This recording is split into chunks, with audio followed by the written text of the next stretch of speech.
Welcome, friends, to another edition of Crime Time with DutyRon. Guys and girls, you know the drill. I'm a retired New York City police detective and a 9/11 World Trade Center first responder.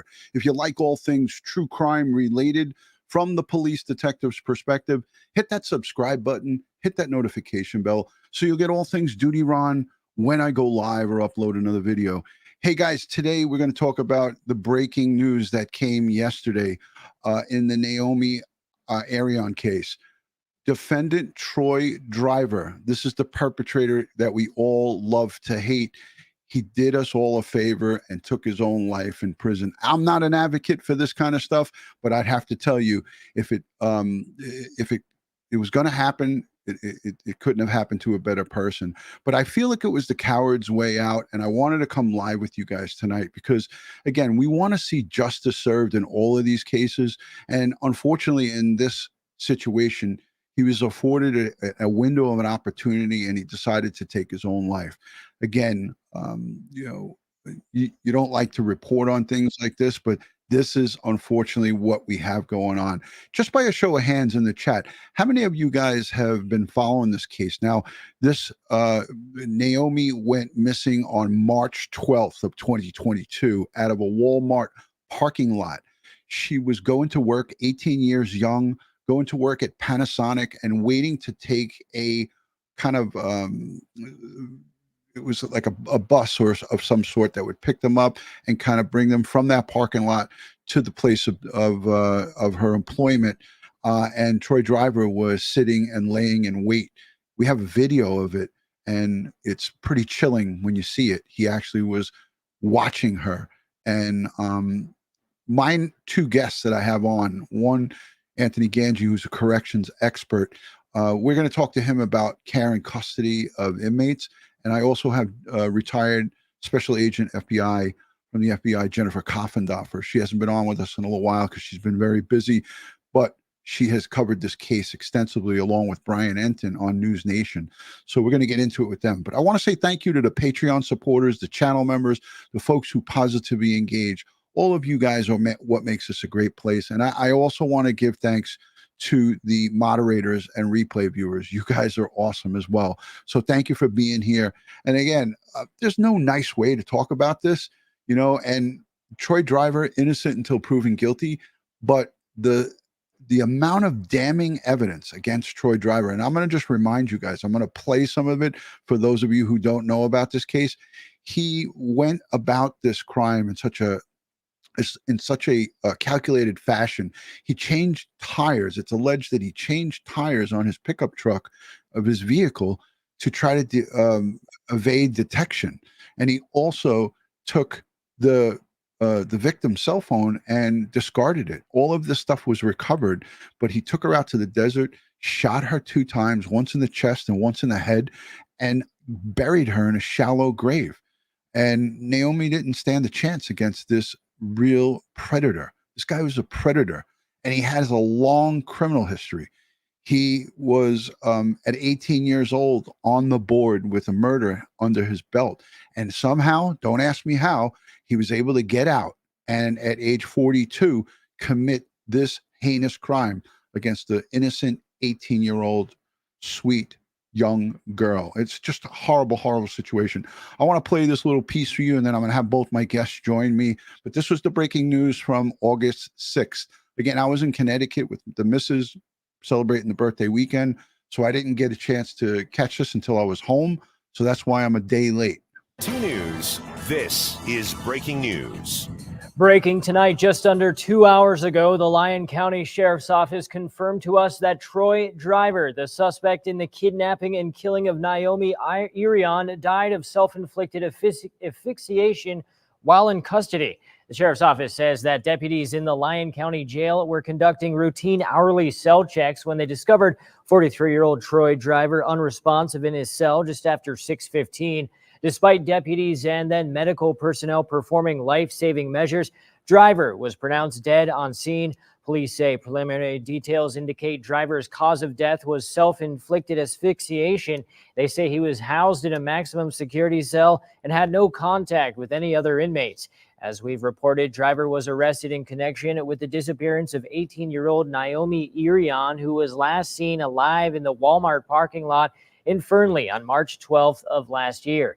You may remember security footage from the shopping center shows Naomi waiting in her car for a shuttle to take her to work when the suspect, allegedly Driver, gets in her car and drives away with her still inside. After weeks of searching for her, Naomi's remains were found in a grave site in Churchill County on March 29th. Per our most recent update, Driver's hearing had been pushed back to September. This after his attorneys had filed a motion to dismiss the case. Driver pleaded not guilty to his charges. So there you have it, ladies and gentlemen. And again, a heinous crime he stood accused of. And the trial was set to go off sometime in March of 2024. So he was in a local jail, local lockup over in Lyon County. Lyon County Sheriff's Department put out a statement. I'll show that to you in a little bit. But before we get into showing a lot of different things, I want to just add into the live stream corrections professional Anthony Ganji from Tier Talk.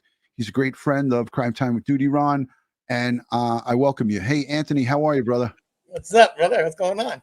Hey, Anthony, it's always great to get your, your professional opinion on this. And we talk about this all the time. Care and custody, no matter how heinous the crime is that these perpetrators stand, accused of, it's the job of local, state and the feds, no matter where you're locked up, while you're waiting trial or your court case is ongoing. They're always on, especially when you look at some of the severities of the charges he was charged with. And I'll go over that in a few minutes. But Anthony, I just wanted to get your thoughts on what went wrong here. How did Troy Driver get to kill himself in prison? Well, it looks like he's been in jail for a few years by now. So I don't know if he was on a constant watch. To be honest with you, when inmates start going through trial, that doesn't necessarily mean that we're going to put them on a constant watch because we're concerned about their mental health unless there's reason to be concerned. I think the big thing here is that this individual probably knew that now that we have the trial going, he's going to go back out to the public. I think there could have been a level of shame. Shame is external. It's driven by the pressure of how the outside is going to view you as opposed to feelings of guilt. I don't think a person like this does feel guilt, but I think there is some shame. And I also think that he was living on the belief that the case was going to get dismissed. And once he found out that it is going to go to trial, I think that this is a desperate act of someone who did not want to face the consequences of what was to come. Yeah, Anthony, all of us are shaking our head because we look at some of these high-profile inmates like Jeffrey Epstein, right? We wanted to see him go to trial because we wanted to hear about all of the people who were co-conspirators and involved in that thing, and we never got to hear it. And as we have in this situation here, Troy Driver stood, charged with heinous crimes such as first-degree murder, sexual assault, robbery, and destruction of evidence. Under the state of Nevada, he was looking at the death penalty if convicted because there was aggravating circumstances and aggravated charges to go along with that first-degree murder charge. Now, I know I made the mistake of calling it a prison. He was in jail, local jail, awaiting his court trial to commence. But they talked about, the sheriff said he was on that 24-hour watch, on the hour check-ins. He was found unresponsive in his cell, and they said he died of asphyxiation. What would be a speculation of what an inmate could have got his hands on to facilitate this process? We know he can't put a pillow over his head and smother himself, right? How does this happen, Anthony? All right, so it looks like he was released from an actual constant watch, which is direct observation, 24 hours a day, 7 days a week. And then it goes down to what would be a close watch, which is maybe 15-minute intervals, to what looks like to be an hour watch. To me, that's more routine. So therefore, each time he downgrades from levels of watch, he's allowed to have property, which could include sheets, could include his shirts. I don't know what their inmates are usually allowed to have coming in, like their general belongings. But I would say at this point, if he was just on regular routine watch, he would be allowed certain things. He would be allowed probably a sheet to keep himself warm. He'd be allowed, a shirt, pants. Right. So I feel that he could have taken his life, or made the attempt to take his life, and through any means possible. But the funny thing is, I know that we get the term self-asphyxiation. A lot of the times we won't say suicide unless that's determined by a healthcare professional. So having said that, even though we may know that's what the attempt is, or that's what the result was, we don't say it until the healthcare professional has determined that it was a suicide, because suicide is a medical term. Correct. I wanted to thank you for that. Thank you for that. Jennifer Coffindorfer is in the waiting room, but she's sideways. I'm waiting for her to adjust because I don't want to put her on when she's in the landscape mode. So I'm going to add her on as soon as she corrects it. I sent her a couple of messages, so she's kind of sideways, and I think it would be funny if I added her on. There you go. All right, Jen. All right, I see you made that correction. I want to read quickly. I'm going to go full screen, and then we'll add retired FBI Special Agent Jennifer Coffindorfer on, because she's got a lot to say about this case. Her and Brian Enton covered this extremely extensively. They were on this. Brian was reporting live from the actual parking lot in Fernley, Nevada. This was the Walmart parking lot where she was abducted from. But I want to read the statement, and I'm going to go full screen with it because it's kind of hard to see on the screen. Let me see if I can make this a little bit bigger. Okay, look at that. DutyRon. I'm pretty badass, Ant, when I gotta be, right? So this is a press release to all media outlets from Sheriff Brad Pope. Ant, I'm just going to mute you because I'm getting some feedback. I don't know what's going on your end. So on August 6th, I'm going to highlight this if I can. Let's see. Maybe I can't. All right, so I'll read it. On August 6th, 2020 at 18:17 hours, that's 6:17 Nevada time, deputies assigned to the Lyon County Jail were conducting routine hourly cell checks and conducting inmate head counts. And Anthony, we're going to talk about head counts in a few minutes.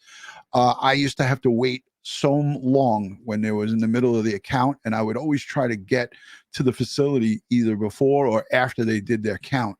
But so deputies were conducting the head count and doing their hourly checks. Upon discovering the inmate Troy Driver was discovered unresponsive, deputies immediately entered the cell and started life-saving measures to include CPR. The on-duty jail control room officer requested an ambulance, which was in turn dispatched to the jail. While deputies performed CPR on the inmate, medical personnel with the Yerington/Mason Valley Fire Department arrived and took over life-saving attempts of the inmate. CPR was continued, and after several rounds with no effect, fire department medical personnel contacted an emergency room doctor, which is standard, through regional medical control, who was advised of the life-saving attempts and advised medical personnel on the scene to terminate CPR and pronounce the inmate deceased. The deceased inmate is identified as 43-year-old Troy Driver, who was in custody on murder charges and awaiting trial for the murder of Naomi Irion. Preliminary details thus far indicate that Driver committed suicide by asphyxiation. Driver was housed in a maximum security jail cell and had no contact with other inmates. As per the Lyon County Sheriff's Office policy, an outside agency is required to conduct an in-custody death investigation. The Nevada State Police Division of Investigations was requested to respond to the Lyon County Jail to complete a full and thorough investigation surrounding the events leading to Troy Driver's death. At this time, there are no further details surrounding the death and investigation that will be released. A press conference to release additional information surrounding this case and the death will be scheduled in the future. And then there's just, let me just read this because I think it's important. I want to express my sincerest condolences to the Irion family. My thoughts and prayers are with you. Respectfully, Sheriff Brad Pope. All right. Anthony, I wanted to get your thoughts on that, and then we'll bring Jennifer in because now I could see she's correct. Now I could see her the right way. Anthony, is this standard procedure? Is this letter like pretty much standard when it comes to an inmate that takes his own life in custody? Yeah. So yeah, I mean, it could be public information. So granted, it's great that the sheriff worked with probably the PIO to which is a public information officer, to release that letter. And I do like at the end how we send condolences to the victim's family, knowing that our job definitely is to keep that person alive so they can go through the court system and justice be served. Now, the way he was discovered looks like he was in a regular, wasn't on any type of watch. Looks like the officer was doing his routine hour tours. He saw a body that was unresponsive, probably called a medical code. He's not going to call a suicide code or self-injurious behavior because all he sees is someone that's unresponsive. Medical comes with assistance from the officers to start trying to see what they could do to work on the individual. It looks like the shift commander, who they called the commanding officer or something, that he's the one that would wind up once medical is confirmed that, we're going to need 911. He's the one that would make the phone call out to emergency services to get someone into the jail to also help with whatever measures need to be taken to try to bring this person back. And like you mentioned, you keep on working on the body until a doctor has made the determination. And another thing also in the process of all this is they also have to secure this as a crime scene. So I don't know if he had a cellmate. I don't think he did, but that it said he was solo, and then the on-duty jail control room officer was the one who requested the ambulance. And I know those are the guys who are opening up gates and they're watching everything and controlling the movements and so forth. Correct? Yeah, because during the count, the reason why we may hold you up there, DutyRon, is because when we take the count, all areas have to be locked down. Because that's an official count. We want to make sure that all people are in and they can't be released. And then once the count is done and it's cleared and we call it in, then we make the effort to open up and begin our continue our operations. All right. Without further ado, let's introduce my good friend and a fellow sister in blue, retired FBI agent, Special Agent Jennifer Coffendorfer. Jennifer, thanks for joining. Thank you for having me. It's good to see you, Ron. I know it's been so long. And Anthony, Anthony, you can't not turn on News Nation and not see Jennifer Coffendorfer. So, Hi, Anthony. How are you? Nice to meet you virtually. Nice to meet you too. Jennifer, thank you for all your coverage as it pertains to Naomi's case. You and Brian Enton and the whole team at News Nation. Jennifer is now, the justice and crime correspondent for News Nation, and she does a great job with covering these cases. But back in 2021, and she reminded me today when we were communicating, it was kind of the beginning of her and I getting together and talking, because I was inquiring about having Brian Enton on the show, and he came on. And then I quickly reached out to Jennifer, and she was just like, "Oh, hell yeah, I'll come on your show, DutyRon. Let's do it." So it's been a long while, and I want to show the audience. I received from one of the folks over in Fernley, Nevada, who are close to the family, a couple of these. Let me just put it full screen on so that you guys can see it. So this is the rainbows for Naomi, and I got to put my hand behind it. So it's the wristband for her, Justice for Naomi. I put this on tonight because I've had him sitting in my office, and I've had him in the background. So I've got this on because I communicated with Naomi's brother. I reached out to Casey and I just asked him what his thoughts were, and he basically responded that it's mixed emotions in within the family, because they wanted to hear in court. Now, I know Naomi's mom said that she really didn't want to be here to hear and see this guy, and she lives in South Africa. But Casey said that, it's just my family is just torn on this, because we wanted to see him in court and hear the details and see justice served for his sister. And it's really difficult.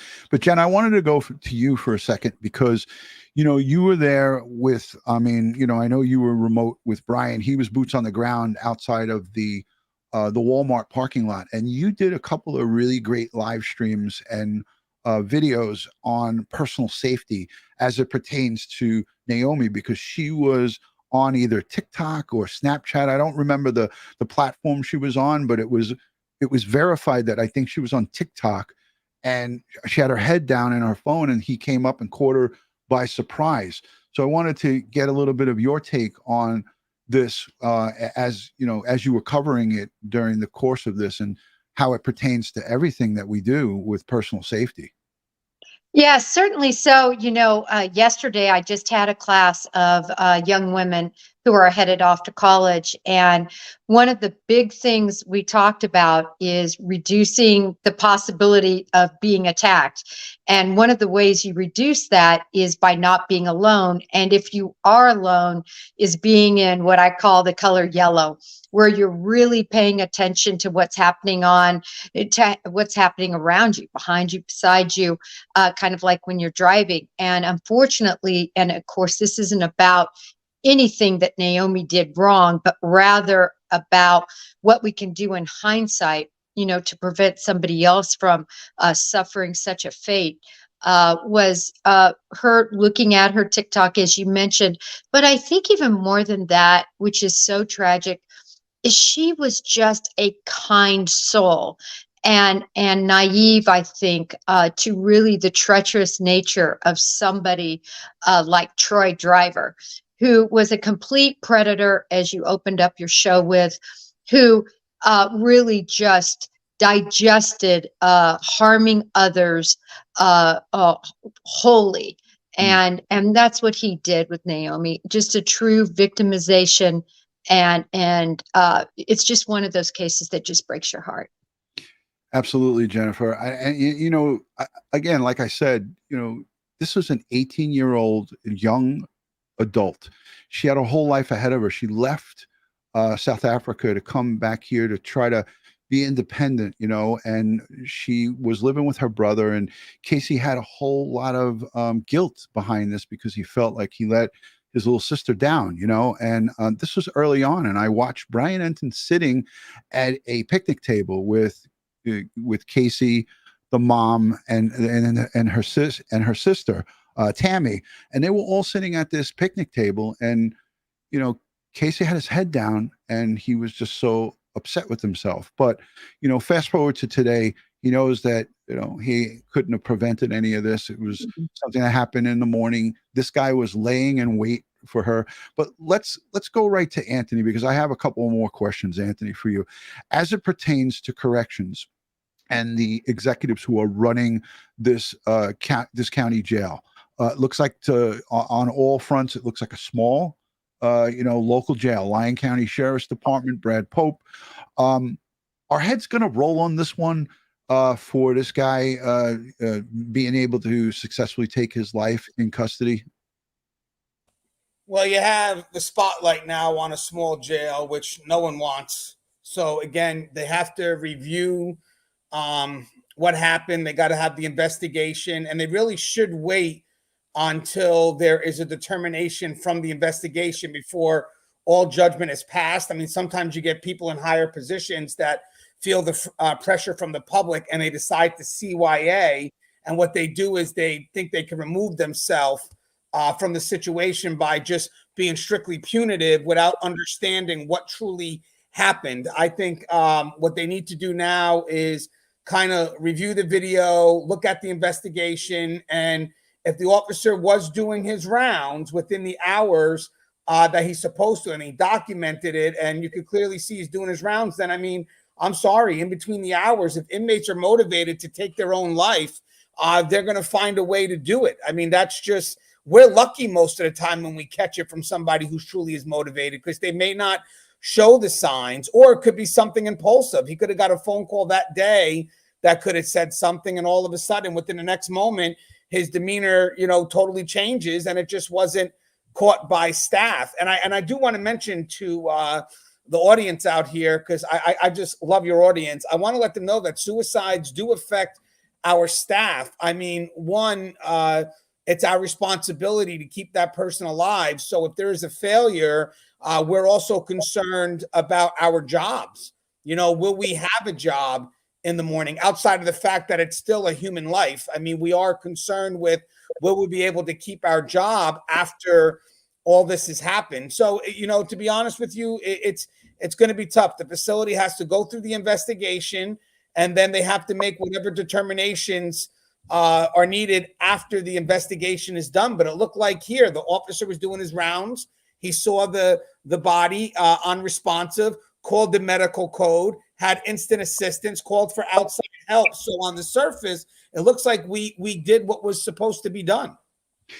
Jennifer, I wanted to go to your thoughts on that. I know, the state and federal and local jails, they're all run in very different fashions. But when you look at the big picture, there are these standards that are in place. It just varies because of the size of the facility. But in these smaller jails, one would think that they would just have a better watch on the inmates, but it sometimes is the exact opposite, because the smaller jails have smaller amounts of guys and gals working in there.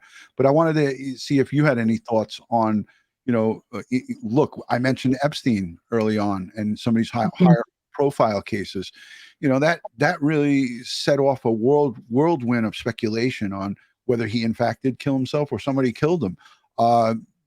In a case like this, we wanted to see Troy Driver go before a court and hear about what he did and all of the details. And now we're not going to ever get to hear that. So I just wanted to get your thoughts on it, Jen.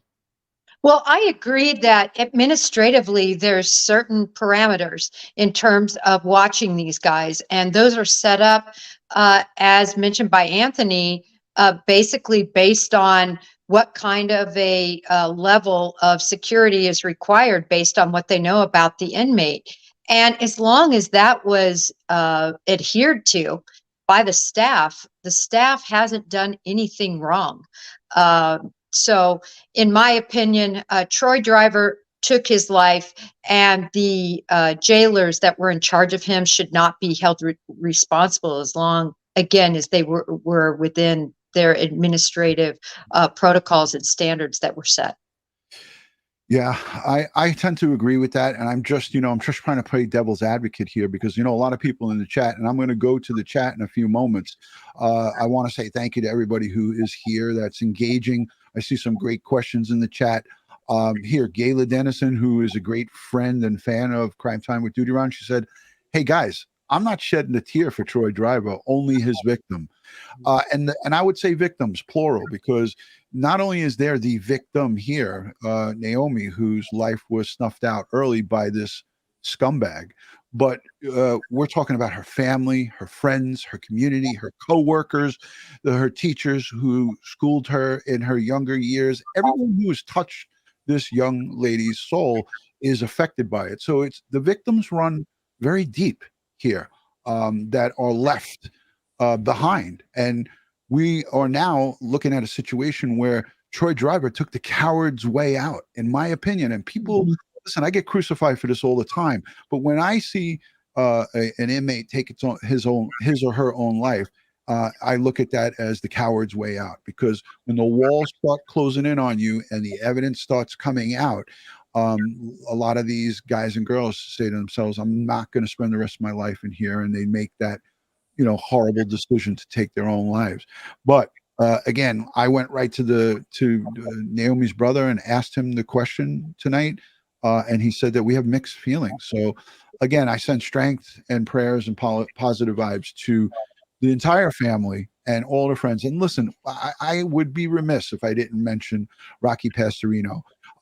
He searched, and he knew nothing about this family, but he's a resident of, or at that time was a resident of Fernley, Nevada, and he was just like you and I, a regular civilian. Now I'm retired. I could call myself a regular civilian. I'm not in law enforcement now. I'm retired.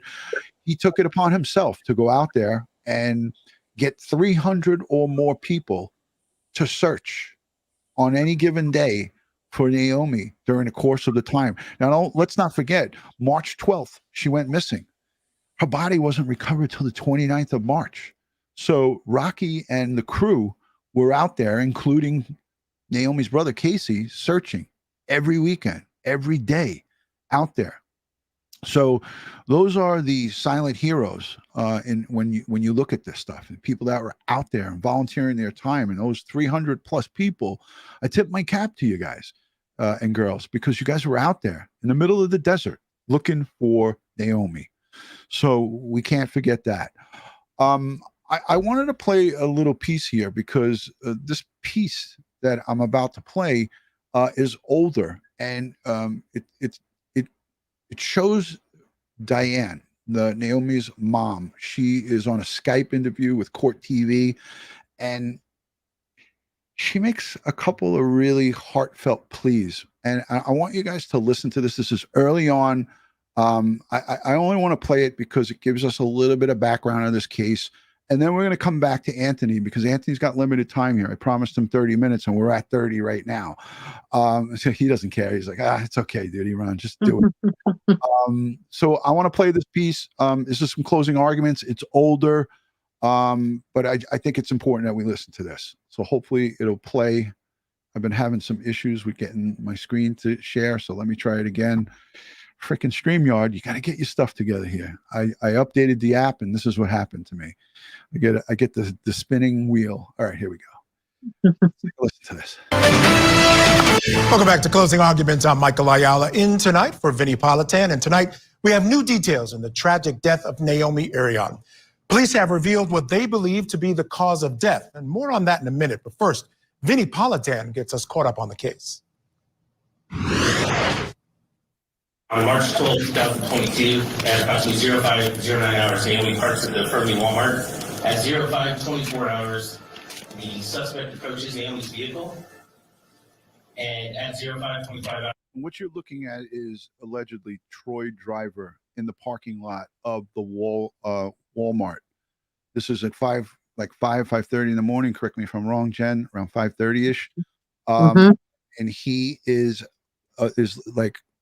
he's casing her. She's parked down here, and he actually starts from up this way where she was parked and is malingering around her car, and he comes down here. This is just a terrifying video of how he stalked her like prey. But I'll let the rest of this play. Naomi's vehicle leaves the Walmart parking lot with the suspect driving the vehicle. 10 days after she went missing, the Lyon County, Nevada Sheriff's Office told the public about 18-year-old Naomi Irion. She had been abducted from a Walmart parking lot. She was last seen on surveillance video at a convenience store before taking her car to the Fernley Walmart, where she parked to catch a bus to go to work at Panasonic. Police released this surveillance video of the man they believe kidnapped Naomi. They say the man pushed Naomi into the passenger seat of her car and then took off. That car was located 3 days later at a paint plant near the Walmart where she was abducted. But there were no signs of Naomi. We need news. We need to find her. Naomi's family was desperately awaiting a break in the case, which came on March 25th. Just days after police released this image of a pickup truck they believed had a direct connection to Naomi's whereabouts. The Lyon County Sheriff's Office announced in a press release that they had arrested 41-year-old Troy Driver and were holding him on charges of kidnapping. It was news that Naomi's mother, Diana, says was met with a mixture of emotions. I'm jubilant and terrified. I'm jubilant because they caught someone and have a truck that matches the description, but I'm terrified it's not the right one. Not only was she afraid police may have arrested the wrong guy, but there was still no information on where Naomi might be. You must give up my daughter's location. Please give my daughter back to me. Please.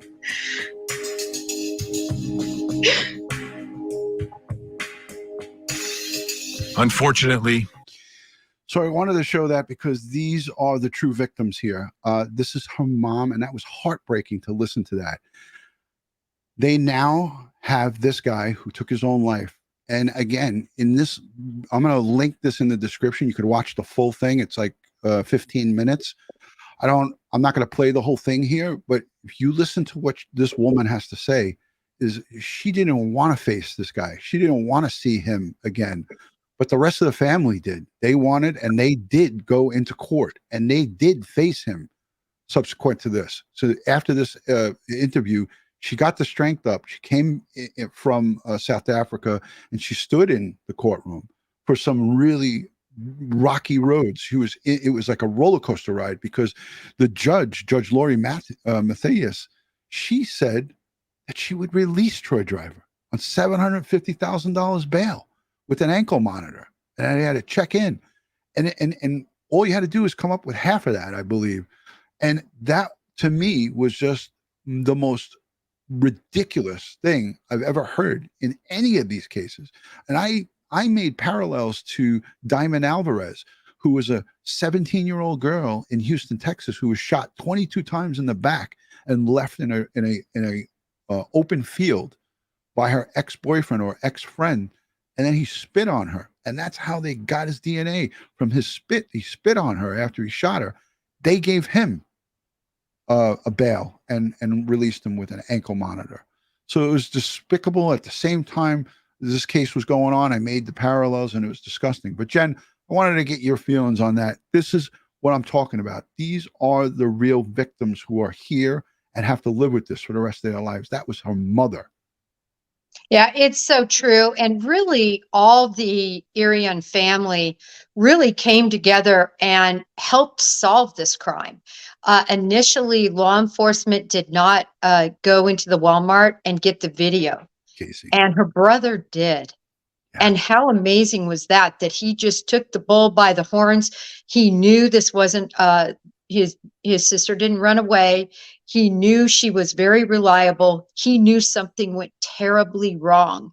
And the fact that he took this case and took control and really made law enforcement pay attention was great. And then her sister did an amazing job on social media, making her spirit, making her rainbows, making her smile, everything come alive, where people really wanted to invest themselves and get to know Naomi, and get to find Naomi. It was just remarkable to see the emotion, though, and the love that the family showed, but then also how everything was just stripped from underneath them with her loss. Yeah. And Casey was definitely, I mean, I told him, I had him on as a guest. He came on the show with Rocky Pastorino, who's in the chat right now. So Rocky, kudos to you, brother. Thank you again for being here. And thank you for all that you have done for this family. And I know that your heart is always in the right place, Rocky. But Casey was aggressive. He didn't tell me this on a live stream. He talked to me one-on-one about this. He said, I went into that Walmart and I went straight to the director of security and I asked for the security footage, and they allowed me to look at it. And once he saw it, what was the next thing he did, Jen? He marched right into the sheriff's office and said, hey, what's going on here? What the hell is going on here? I saw footage of a guy forcing himself into my sister's car.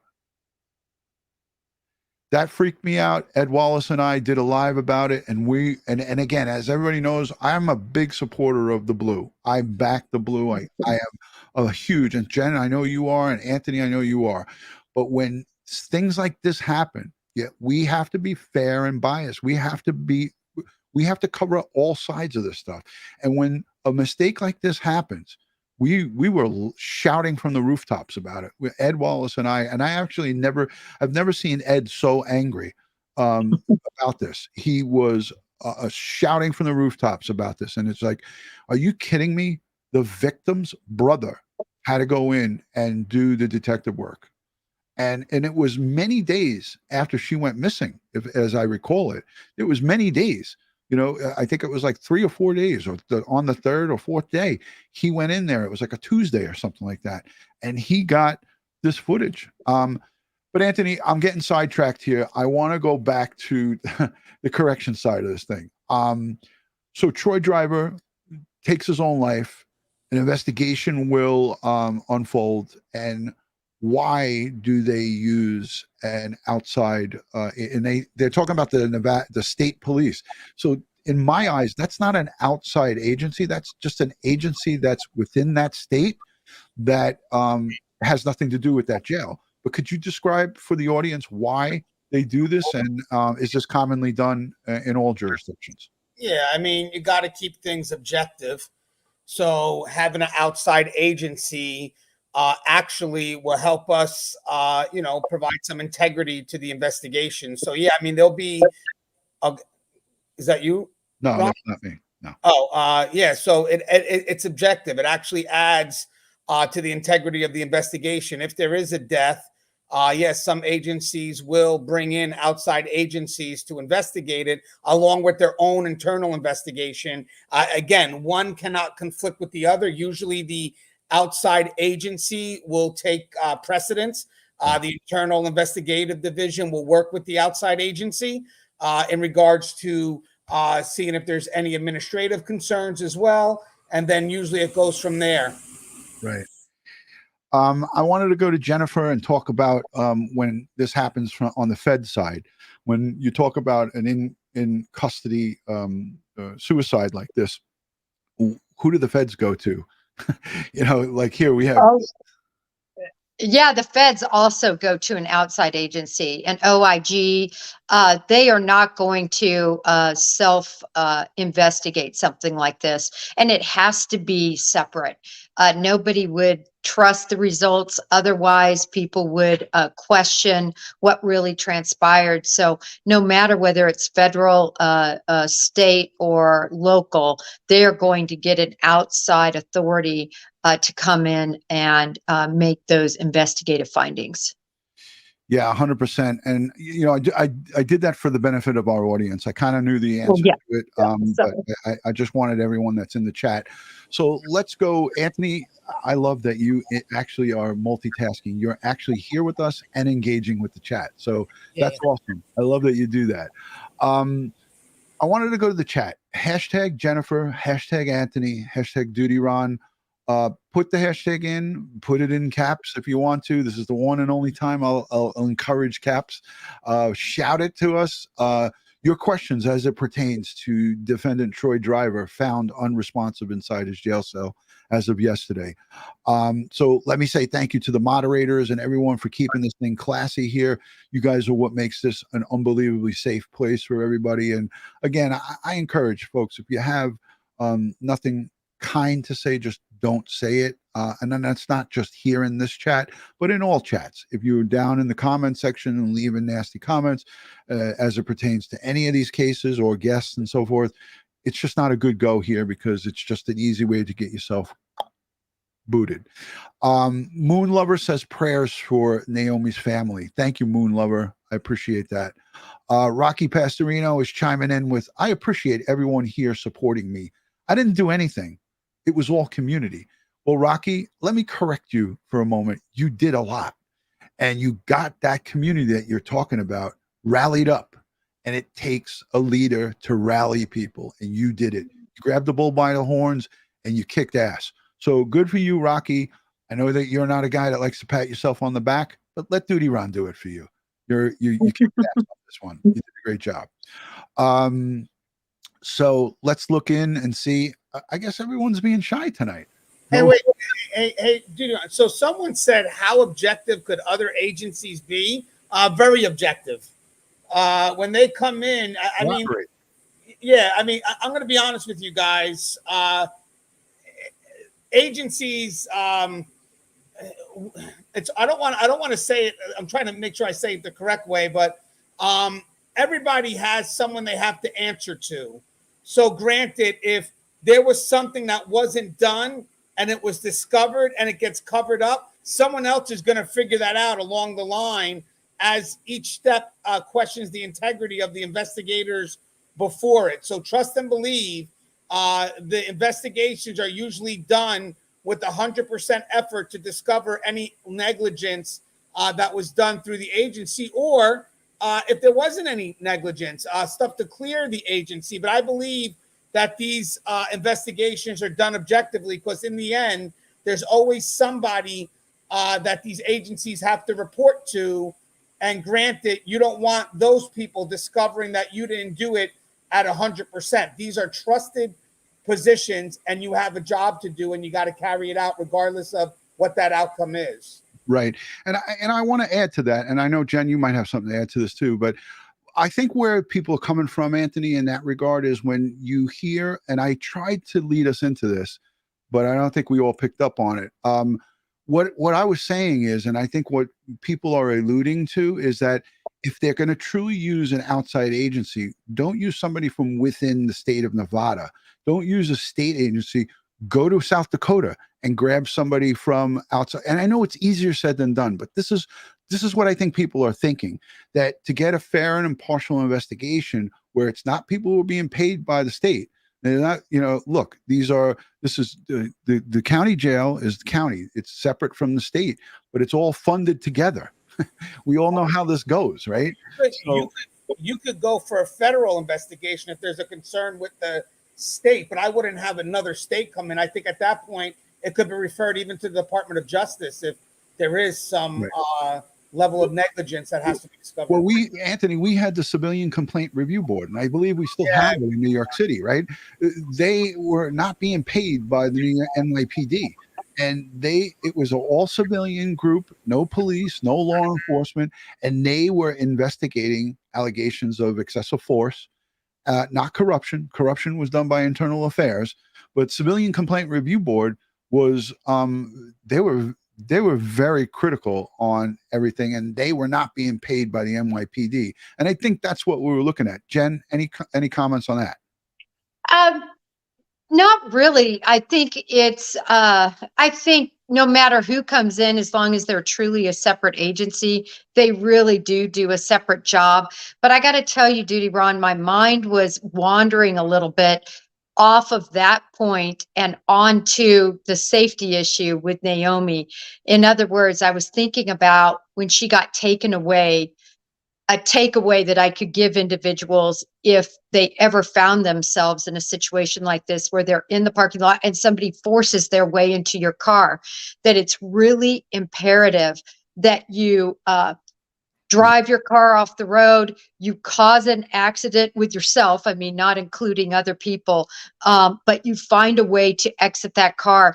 One of the only survivors of Ted Bundy, she opened the door and got out of a moving car, and she lived and she survived. So it's really, really important not to let them ever take you where they want to take you.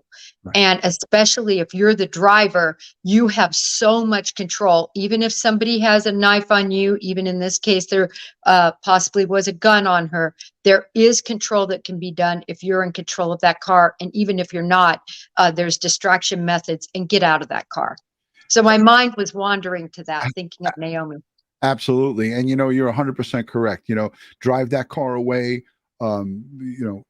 Don't let that person take control of you, and do not go for, hey, if you cooperate with me, nothing's going to happen to you. That is not anything that you want to do. You can do whatever you can to get out of that vehicle or get out of that situation by driving away.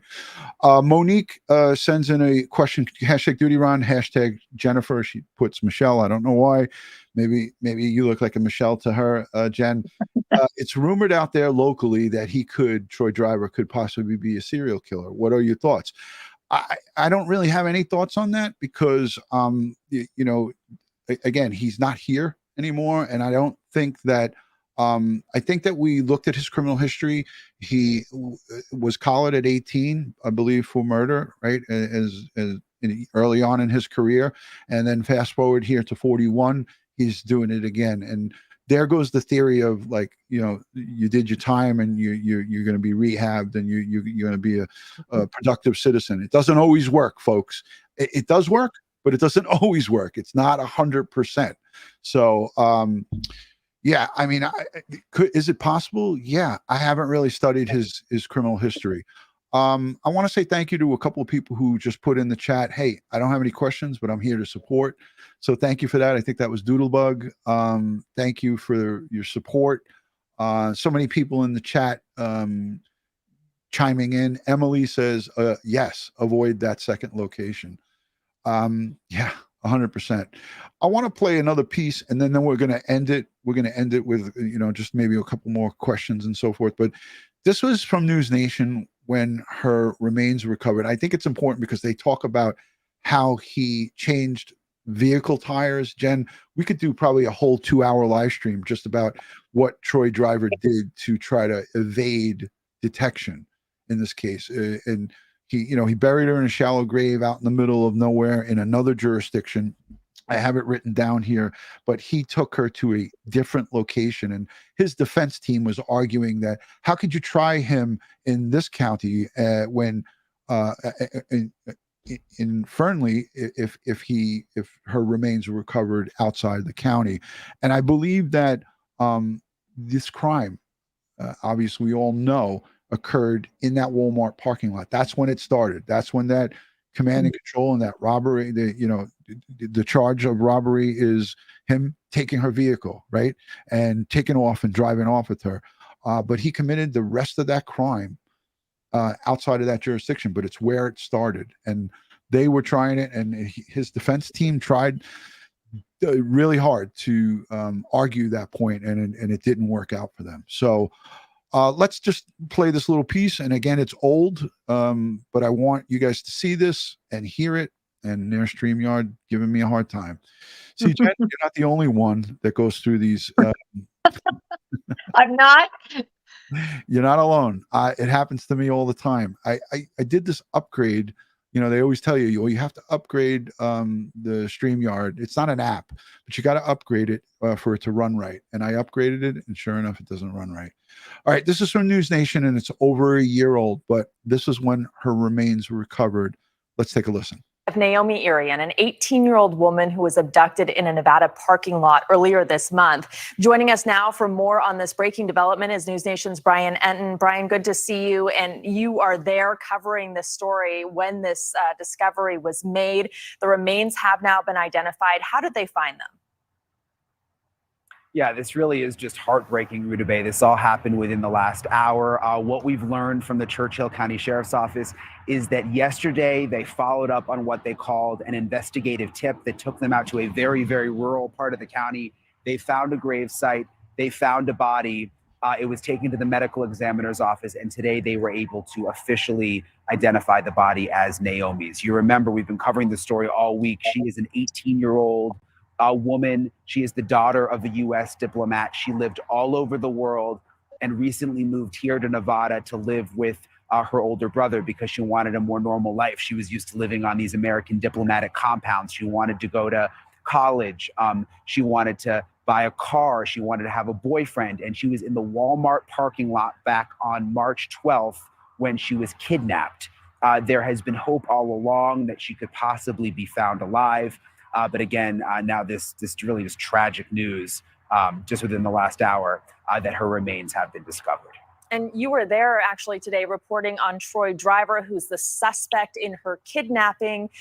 The bail for him was set at $750,000. Do you think that could be now raised now that the body has been found? Well, that's a good question, Ruta Bay, and we're going to wait and see about that tomorrow. There's so much $150,000 bond that a judge ruled on today. Here in Nevada, you only have to pay 15% of that. So it's about $112,000. People are concerned he has the money and he could bond out, which would really. All right, so he didn't bond out, and this was not even the right clip that I wanted to play.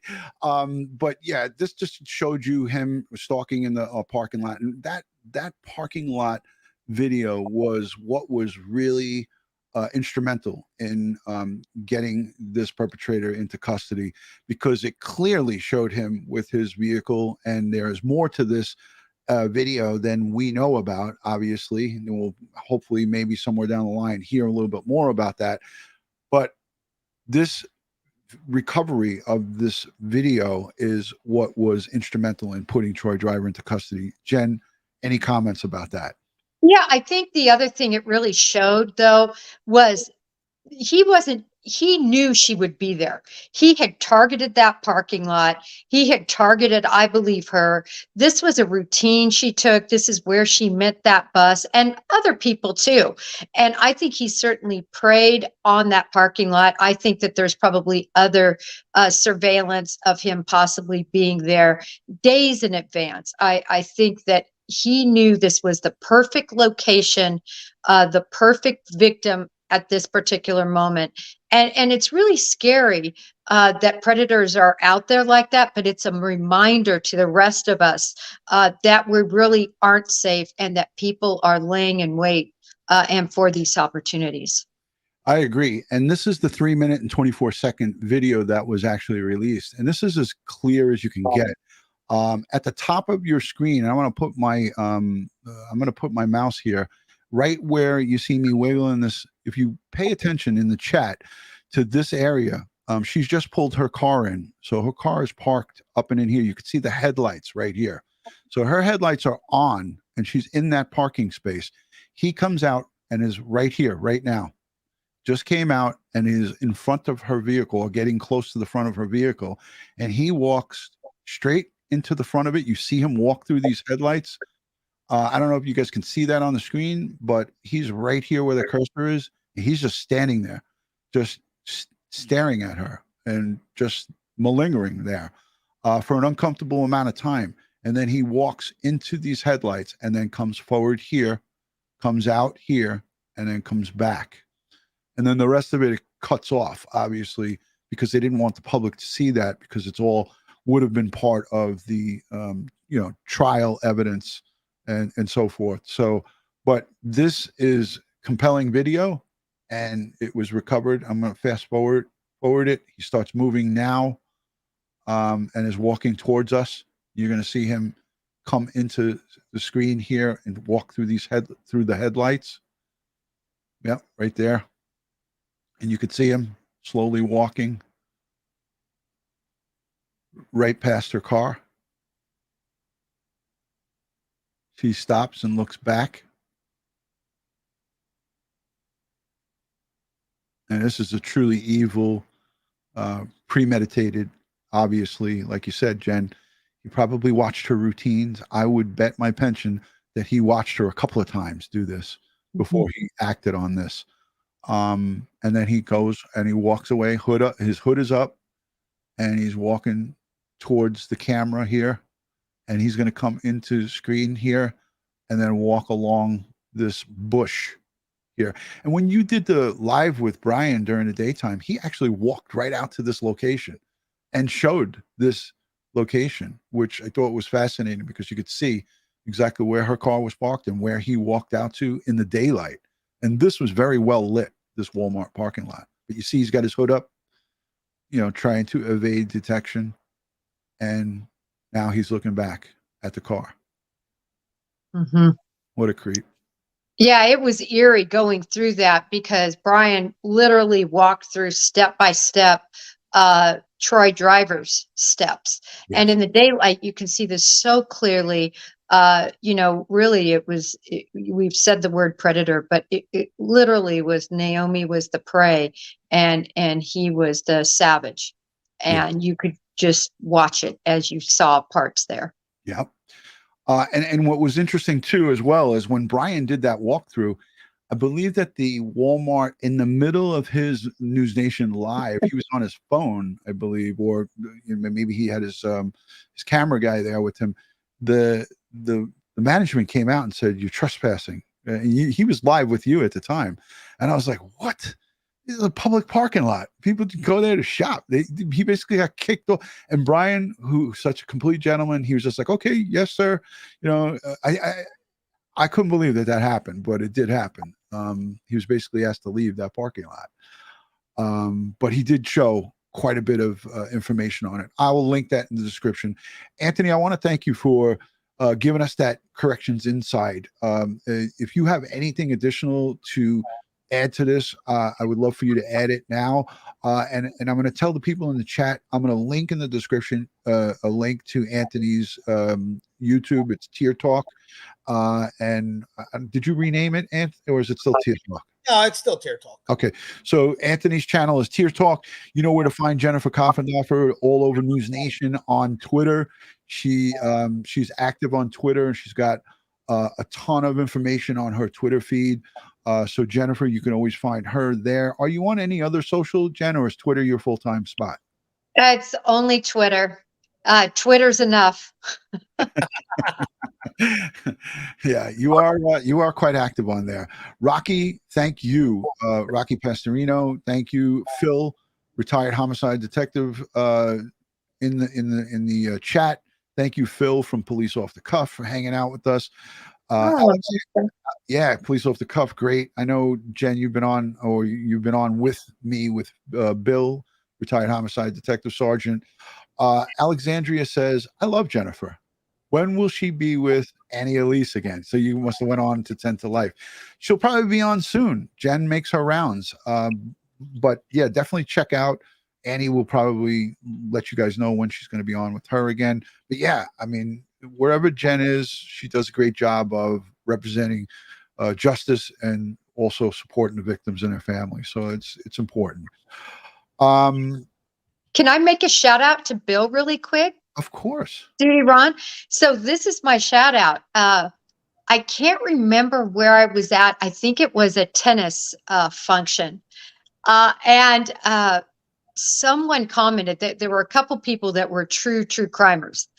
And somebody said, have you ever heard of Police Off the Cuff? And I said, why, yes, I have. And they said, oh my gosh, he is my favorite.